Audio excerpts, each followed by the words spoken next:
teacher, means everything to us. All the other distinguished guests on stage, I'm really embarrassed, I'm not even flattered.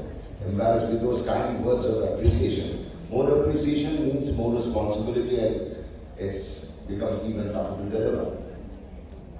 Well, it's a very, very interesting and intriguing subject, AI and healthcare. I believe on the contrary, what Dr. Ghosh and Professor Mukhopadhya say, that AI and computing will perhaps never be able to erase doctors.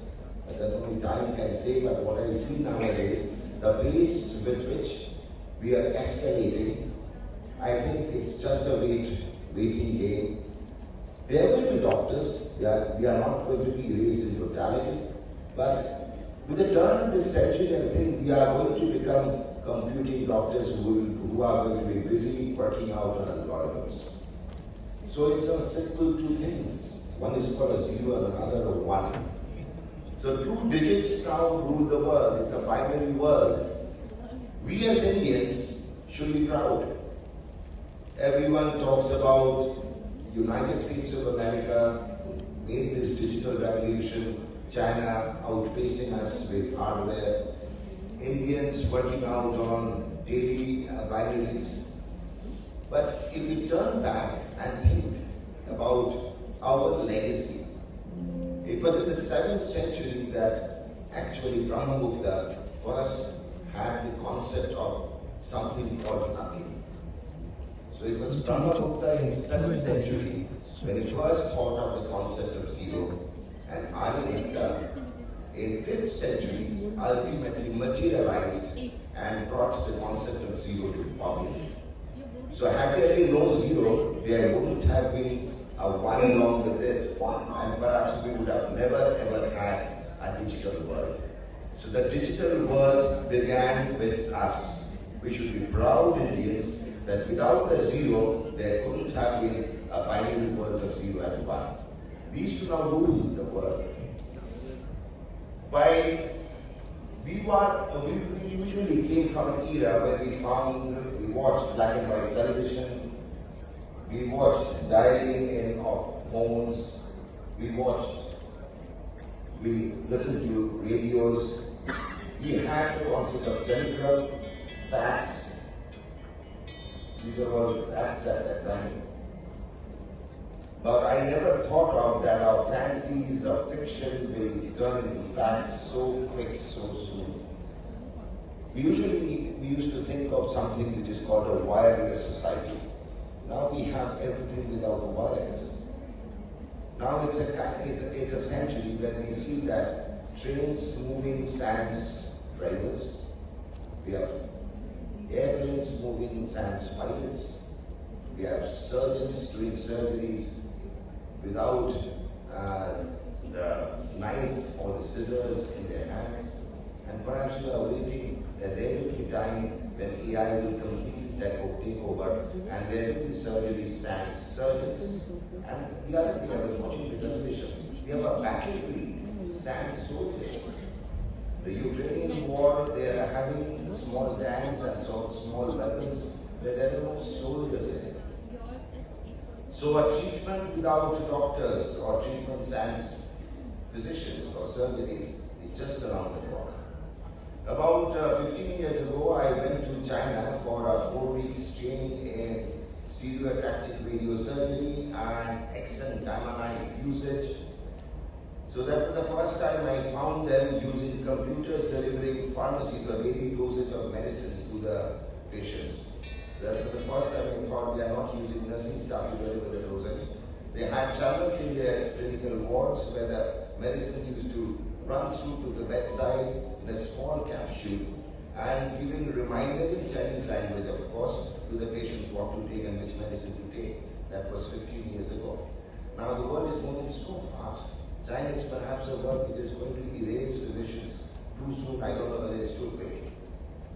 So it's a world where it started off from Bell and ultimately ended up with Bill. I'm not talking about wedding bells, neither am I talking about restaurant bills. It's Graham Bell and Bill Gates. These are the two gentlemen who changed the world. Just think of it. And perhaps this is one, if I'm not wrong, it's the 150th year of discovery or the invention of the telephone. So without the telephone, now we have wireless telephones. We never thought that having this gadget in our hand, that for making calls at one time, now we have the whole world in our hand. Whenever you want, whatever you want, you can just switch on and find out. That's absolute knowledge storehouse.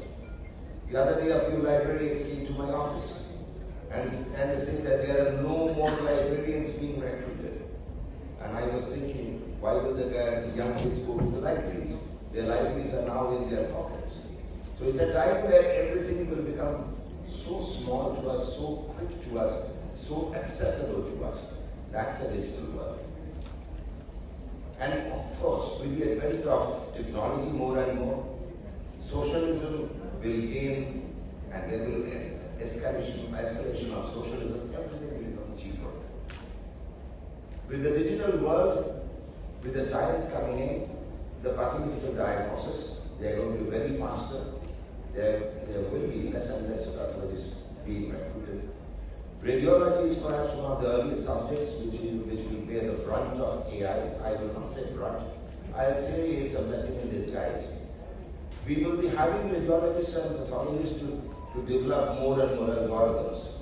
The physician and the doctors in the future, they are going to learn computing more. So this science of studying medicine as a different vertical will vanish too soon. I think the best place to learn medicine will become one of the technological institutes. Say, for example, in India, the best college which I visited about a couple of weeks ago will be the medical college in IIT KGP. That's will be the absolute and the best cocktail to become doctors. So you need to become computing machines along with the knowledge of anatomy, physiology, and basic medical sciences. When we will be developing more quicker and better algorithms, yes. Medical science even now, it's all about guidelines. 99% of the diseases we treat, we have got guidelines to fall back. And we deviate from the guidelines and we are likely to be sued. So, it's a time where the science is moving in the right direction. With 2 digits, 0 and 1, everything in this world will be ruled. I think one person we have missed out in the list of the famous people who represent our city. There are 2 doctors who are forgotten. And I just remind all the doctors' fraternity whenever I go to stand on a dais or a podium and deliver an address. Because we are forgetting these 2 gentlemen. One is Mukhopadhya and another is Dilip Mohammad. These are the 2 gentlemen who really did a wonderful job. One discovered a powder which saved South Asia and Southeast Asia, and is saving the rest of the world. So far as basic knowledge goes, Dr. Brahmachari was nominated for the Nobel Prize twice, but was never given the award. And Dr. Mohammad was not even shortlisted. We could have got 2 more Nobel laureates, and perhaps the last 2 are from clinical medicine. So the world didn't recognize the achievement of 2 Bengali doctors right from the city. Now coming back to this AI and medicine. When Bill Gates first developed the algorithm of Microsoft, its Windows, we never thought that it will ultimately, he addressed in a lecture, I listened to that lecture about 3 decades ago. He was very young and very erudite person at that time. He said that his concept was ultimately computers will be ruling everything, even your bedroom and your kitchen. Nowadays it's there. The vacuum cleaners you are using, the microwave we are using, the gadgets we are using, and even in our bedroom are all driven by algorithms. The watch we are wearing nowadays is usually a smart watch. There are washrooms in star hotels which are running on AI. So if AI can reach your kitchen, your washrooms, your bedrooms, so obviously it will be entering your clinical doctors, hospitals and chambers. And I think it's all for the better. If we can get more time to think and develop a better algorithm, ultimately the treatment will be easier. Just think of the concept of Dr. Das Gupta sitting in London operating on a patient in Kolkata.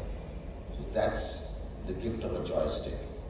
The Kolkata once used to be known as City of Joy, so I think it will soon be known as a City of Joystick. So days are there to come, and I think we will be improving more and more on AI, and it's outpacing even our thoughts. Fancies, fiction has already become facts. It's just a wait of time. We are waiting out this game, and I think the young doctors who are preparing themselves nowadays from MBBS and postgraduate degrees, they should now turn to computing as well. When they become young doctors of 35 to 45 years age group, you will be missing out. It's a time to start early and start learning. One of my friends of our batch had a very high ranking in the entrance examination. I chanced upon him in a United States airport. He did BTech from IIT KGP and ultimately finished his BTech and went on to complete his medical school. So he is now into one of the finest AI companies. He's now working with ChatGPT. And I do chat with him quite a lot over WhatsApp. And he's giving me brilliant ideas for the government of West Bengal. So everywhere we find that more and more we use computing, it will become easier and easier for us, cheaper and cheaper for us. So it's a time not to envy, not to be a bit too communist or socialist that we are losing out on jobs. At the end of the day, computing, AI, everything will be generating more and more jobs. So this is one of the finest topics to discuss. And for the young generation, it's a time that the bells should be ringing. Every young gentleman should now start learning algorithms, because in about 2 decades or 1.5 decades, it will be ruled by algorithms alone. Very wonderful topic of discussion. Thank you once again, Dr. Amit Ghosh, for allowing me to share the dais with Professor Mukhopadhya, all the dignitaries here. Real pleasure, dear sir. Thank you very much. Thank you for your time. Just put the screen on.